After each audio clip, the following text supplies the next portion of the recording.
2027 বিশ্বকাপ নিয়ে যে ভয় আর দুশ্চিন্তায় প্রহর কাটাচ্ছে বাংলাদেশ দল, এবার সেখানেই বড় সুখবর দিতে যাচ্ছে আইসিসি। ক্রিকেটের সর্বোচ্চ নিয়ন্ত্রক সংস্থার ছোট্ট এক সিদ্ধান্তেই এবার একেবারে চিন্তামুক্ত আর সহজ সমীকরণে ওয়ানডে বিশ্বকাপটা নিশ্চিত হচ্ছে শান্ত মিরাজদের। সেটিও কোনো র্যাঙ্কিংয়ে উন্নতি কিংবা কোনো সিরিজ খেলতেও মাঠে নামতে হচ্ছে না টাইগার বাহিনীদের। প্রদর্শক আসন্ন 2027 ওয়ানডে বিশ্বকাপটায় বেশ পরিবর্তনের আভাস দিয়েই এগোচ্ছে আইসিসি।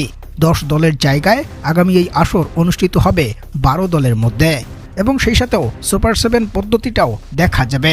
সব মিলিয়ে একাধিক পরিবর্তন দেখা যাবে আফ্রিকার মাটিতে আয়োজিত হতে যাওয়া এবারের এই টুর্নামেন্টে, যেখানে এই সব পরিবর্তনের মাঝে টুর্নামেন্টের গ্রুপ পর্বেও দেখা যাবে ব্যাপক পরিবর্তন।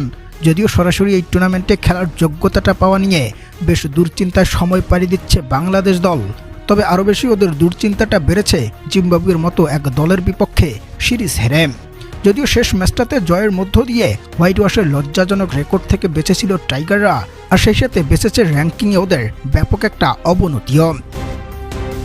বলা হয় ক্রিকেটে নাকি বাংলাদেশের প্রিয় ফরম্যাট হচ্ছে ওডিআই। অবশ্য 2015 থেকে 2020 সাল পর্যন্ত এ সময় মাশরাফি বিন মুর্তজার নেতৃত্বে সোনালি সময়টা কাটিয়েছিল টাইগার বাহিনীরা। তবে বর্তমানে সেই চেনা ফরম্যাটে এ যেন অচেনাই টিম টাইগার্সদের উপস্থিতি দেখে চলেছে ভক্ত সমর্থকরা, যেটা আইসিসির বিশ্বকাপের পয়েন্ট টেবিলেও একেবারেই স্পষ্ট, যেখানে বর্তমানে বাংলাদেশের অবস্থানটা তালিকার 9তম স্থানে। আর আইসিসির নিয়ম অনুযায়ী র্যাঙ্কিংয়ের শীর্ষ 8 দল সরাসরি খেলতে পারে টুর্নামেন্টের মূল পর্বে।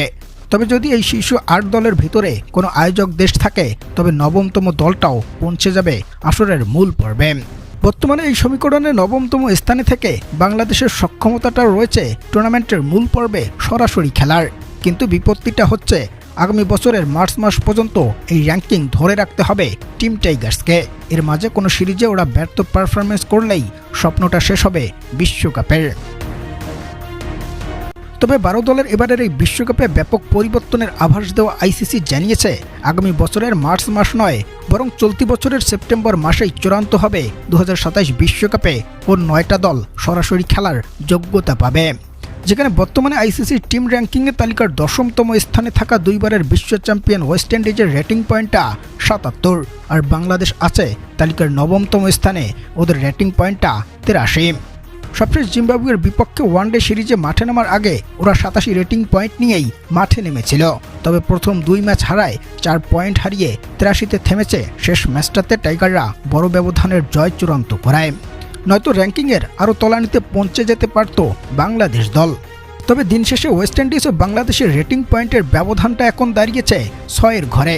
তাই বলা যায় আইসিসি যদি ওদের টুর্নামেন্টে সরাসরি কোয়ালিফাই করা দলের গণনাটা চলতি বছরের সেপ্টেম্বরেই ঘোষণা দিয়ে দেয়, তবে সামনে আর কোনো সিরিজে বড় কোনো পরাজয়ের মুখ টাইগাররা না দেখলে সরাসরি বিশ্বকাপে খেলার যোগ্যতাটা পাবে চূড়ান্তভাবে। সব মিলিয়ে প্রিয় দর্শক, টাইগারদের নিয়ে আসন্ন এই বিশ্বকাপে আপনি কতটা আশাবাদী জানাবেন কমেন্ট সেকশনে।